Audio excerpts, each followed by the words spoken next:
Got some really interesting images that came up when I was shuffling out this spread for you. You've got some great things, by the way, and let me just talk about a few things first that I saw, and I'll unpack them via the spread. Um, I also have an announcement to make. Let me start with that first. I don't usually make announcements, especially because I know that people are here for the reading, but I am no longer giving out private readings. If you are interested in a private reading, I do have a colleague who is a psychic that I trust wholeheartedly.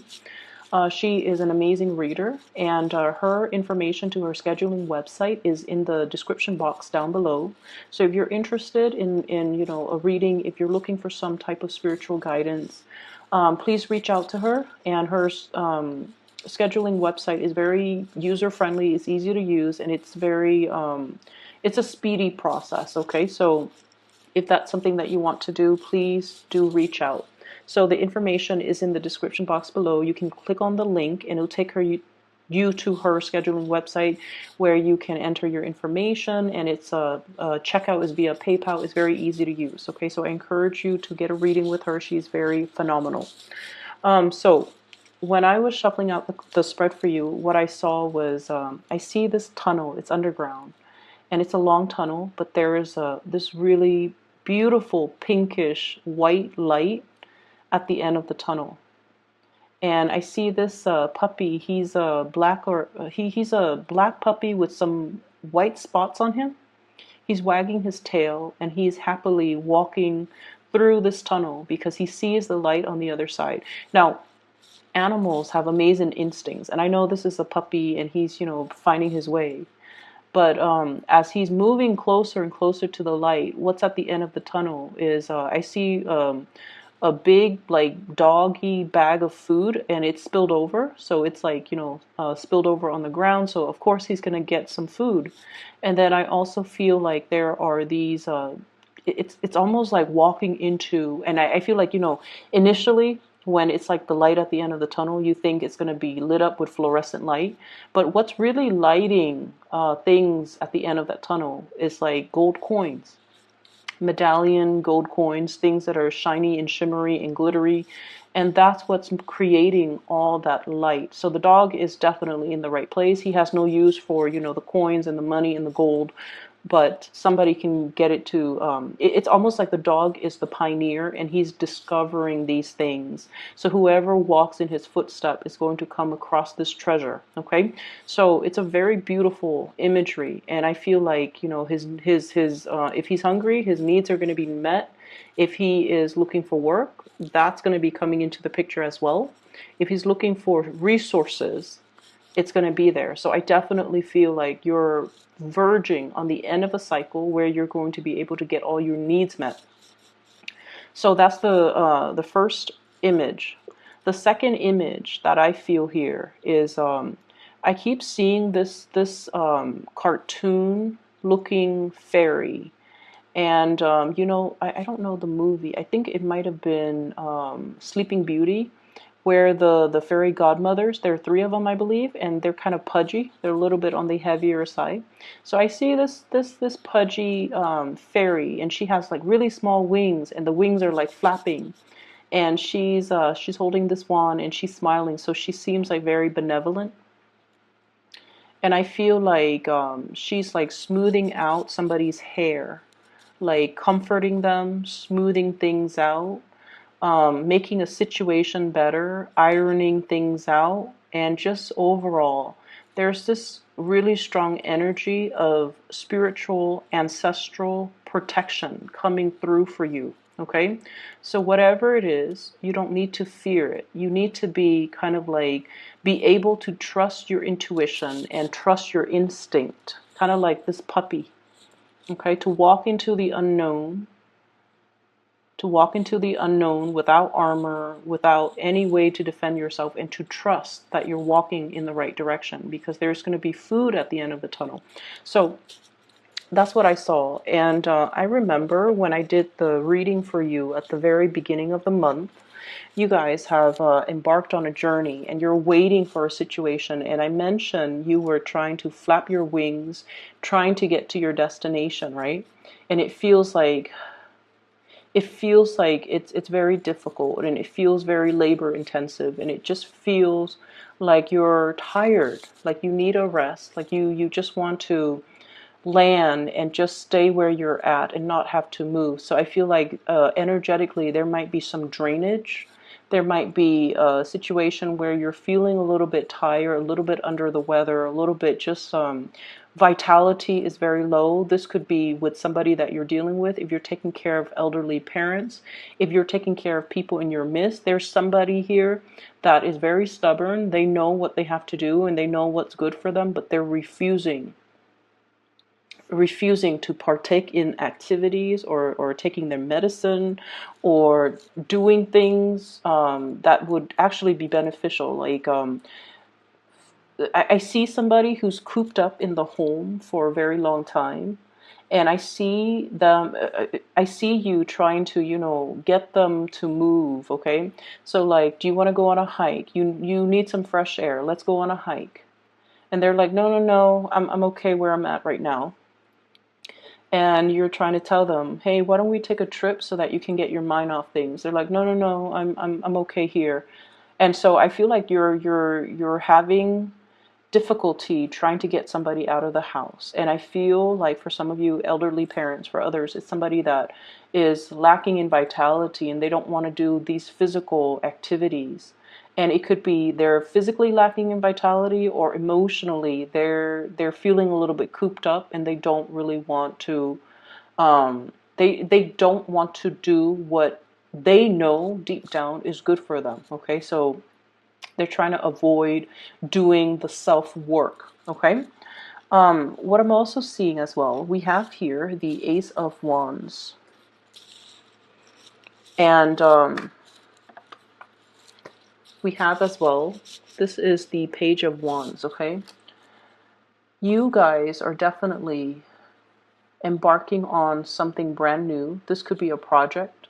This could be a new job. This could be some type of a creative venture that you're very excited about and you're going to be undertaking wholeheartedly. There's a lot of hopefulness and optimism associated with this. This is an opportunity for you to kind of prove yourself. No longer a child, protected and coddled. We're now becoming a little bit more, we're growing up and we have skills that we want to display to the rest of the world. Okay, so I feel like you're embarking on a brand new journey, and I feel like it's forcing you to step outside of your comfort zone a little bit. But I do sense that you have a lot riding on this, and I also feel like you're going to be, it's in your element, fire signs, the suit of wands, it's in your element, which basically means you're going to transition into it very naturally, without any type of hurdles to overcome, without any type of a learning curve, without any type of I want to say without any type of setbacks. Okay, so if you've been fearful of doing this in the past, or if you've been feeling like, once again, self-esteem, I don't know if I'm ready for this just yet. Maybe in 2 years, maybe in 3 months, I need to get myself prepared for it. If for whatever reason you've been holding back, and now you feel like, I'm going to do this and I feel like it's the right time and I'm going to embark on it wholeheartedly and I'm going to show my skills. So I definitely feel the learning curve is not going to be a problem for you. There isn't a learning curve. It seems to me like it's more like a straight path, okay? And we also have as well the straight shooter. This is communication, contact, a lot of exchanges over wide distances. So I definitely feel a lot of communication, a lot of interaction back and forth via electronic communication, emails, text messages. What I'm seeing as well, I see many of you are keeping in contact with a lot of people, okay, going back and forth. And I do see as well, I don't know why there's this mirroring energy here, but I feel like there's a lot of going back and forth, a lot of communication, a lot of long distance communication. And so make sure, and I do see geographical distance as well, but it's going to hit the mark. Okay, so this is a card that traditionally facilitates travel and movement and communication in general. The way that it's coming out, they're saying that you're going to hit the mark, so the distance is not really going to matter. Things are going to be arriving very, very smoothly and transition very smoothly for you. So you don't have to worry. And there's still, okay, the mirroring energy makes sense now. There's some type of a spiritual protection. I mentioned before the ancestral protection, and it's almost like whatever hits this mirror is going to bounce back. Okay, so if it's malintention, it's going to be sent back or boomerang back to the sender. So if you've been dealing with any situation where you feel like you have to shield yourself, or if you have to kind of keep your opponents at bay or try to keep the negativity, away from you, I feel that there is going to be some reprieve from that, and especially there's going to be some type of divine protection where it's going to bounce back that energy and it's not going to energetically affect you. So there's a lot of protection coming through from this spread. I feel like in a mundane sense, for example, if you have a deadline and for whatever for whatever reason, if you fail to miss the deadline, for example, I feel like the divine protection can come in a way where the deadline is pushed back because so and so that was supposed to be there to review the final product happens to be sick, so you have like that extra day to get things done. So it's like buying time. Somebody is stepping in, and it's divine protection that is going to allow you to extend a deadline to a later date that's more to your liking. Okay, and I also sense as well if there has been like some type of mistakes that you have made in the work environment, something minor, like a typo, like if you're publishing like a manual and there's a typo and it's going to be, or on a PowerPoint presentation and you're going to be in front of the entire work crew giving this PowerPoint presentation and there's like a glaring typo. I feel like there might be some technology malfunction, no one sees it, and then there's an element about saving face. Okay, so I feel like you have some people behind the scenes working to kind of buffer you against whatever negativity, against whatever errors, against whatever typos and things like that. So you do have some really good things, and I feel for whatever reason, whenever I see the spiritual protection, I feel like they always come in because there is a reason for it. So needless to say, be very, very careful about, doing your work diligently and making sure that whatever you put forward is the best my apologies for that noise. Whatever you put forward or whatever you put out into the world, we still need to be mindful that it has to be a good or a desirable representation of us. So it doesn't alleviate us from, dashing, assignments off in the middle of the night. You still have to do your due diligence and you still have to do the work. The spiritual protection that is behind you is to facilitate that process, but it doesn't alleviate you from doing your fair share of the work. But I definitely see you're being helped and you're being coddled and you're being in a situation where you are divinely protected. Okay? What I have here is the Four of Cups and the Seven of Cups, and both the Four and the Sevens are very, very spiritual numbers. They are indicative of healing. They're indicative of, as well, healing others. Okay, the healer and the teacher is what I'm sensing here. And I do sense there's a major difference here. This is about somebody who wants to maintain their distance. Okay, they're not going to get emotionally involved in other people's problems.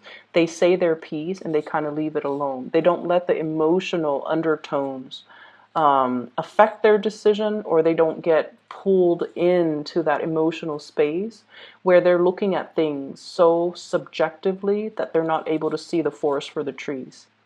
And then we also have the Seven of Cups. This is like that empathy and that sympathy, wanting to do things for another person, feeling things so deeply where we feel like we have to step in and intervene. So there is this opposition here about you needing to protect your energy and needing to not get sucked into other people's emotional flare-ups or even emotional trauma. So if you, for example, have been doing a lot for other people, if you're somebody in your work environment that is doing all the work, or that's like, you know, the go-to person when people have problems and when people are dealing with emotional crises in their life, if it keeps happening over and over and over again, you kind of have to take the stance of, you know, loving detachment, okay? Not wanting to get involved, knowing when to push things away, and knowing when to energetically not let other people's issues affect you.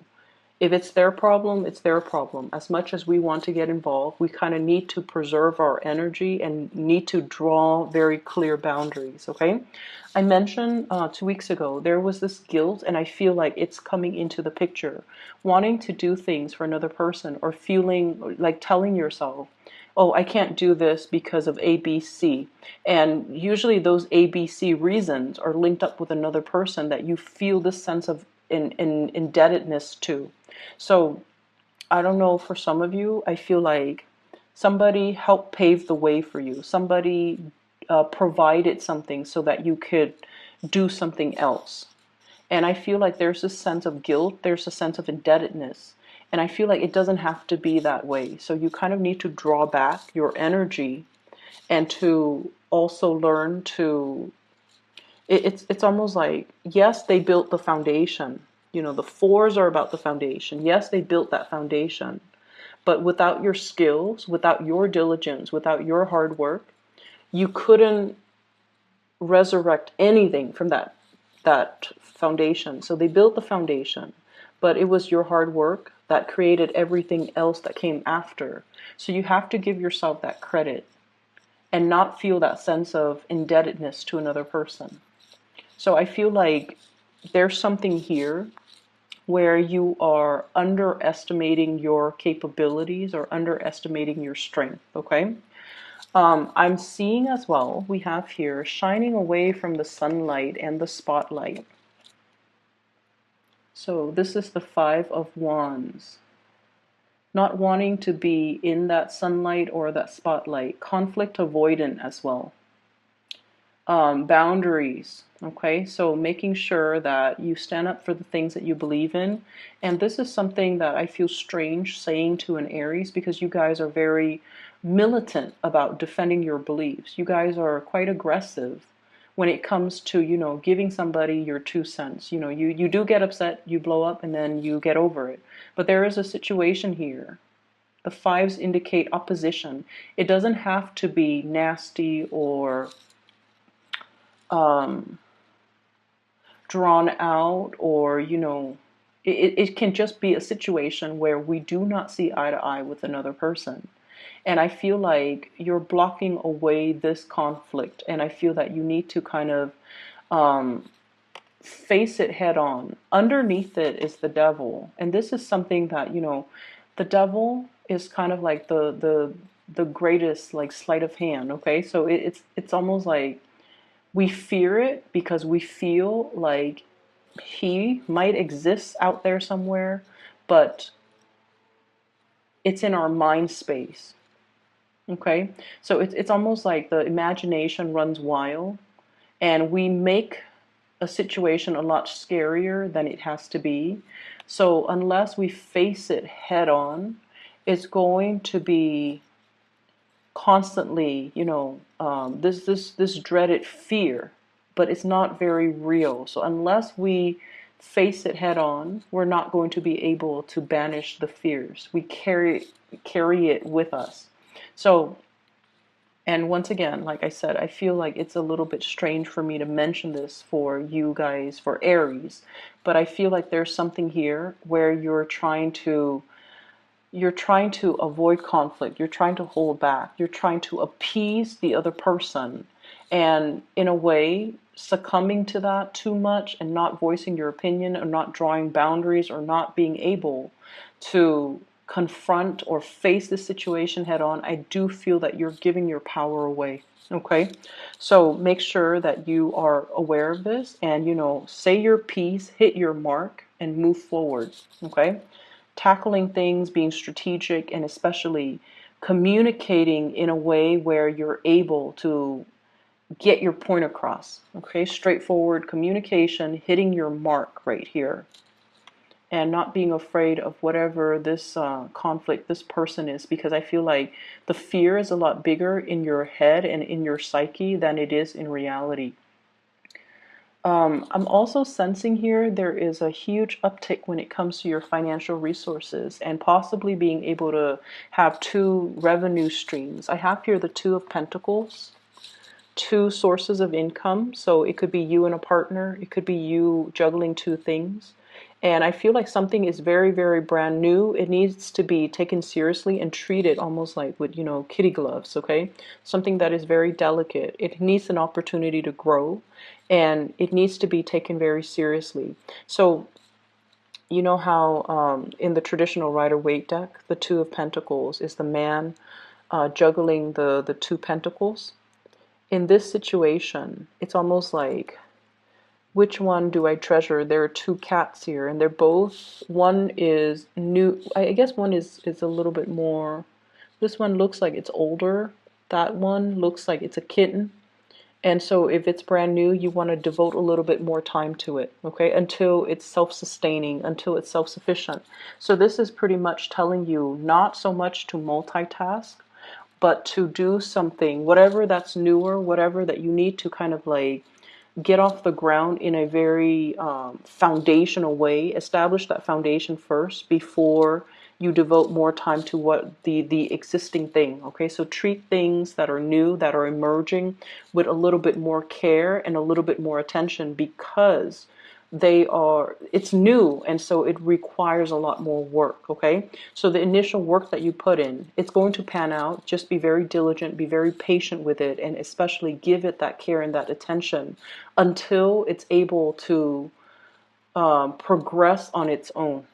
All right, finances is going to be picking up for you guys very quickly. What I have here is the Eight of Pentacles. This is basically that harvest, okay? Being able to kind of like have something tangible as proof of your hard work. So the 7 is the harvest. The 8 is at that point of completion almost. Excuse me. And I feel like